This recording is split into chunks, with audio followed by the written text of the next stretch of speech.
Hello guys, তোমরা সবাই কেমন আছো? আশা করি ভালোই আছো।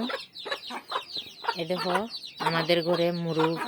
আমি আমার মার বাড়িতে এসেছি, তো এখানে আমার মা মুরগ পালে। এরকম মুরগ, এটাকে সুতোর মুরগ না কি মুরগ বলে আমি জানি না। তোমরা কমেন্টে বলিও যে এটা কি মুরগ বলে, আর কার কার বাড়িতে এমন মুরগ আছে কমেন্টে জানাইও। আমাদের দুটো এরকম মুরগ আছে, আরও আছে অন্য রকমের। এটা কোথায় আছে জানি না। এখন আমি এটি খাওয়ান দিচ্ছি।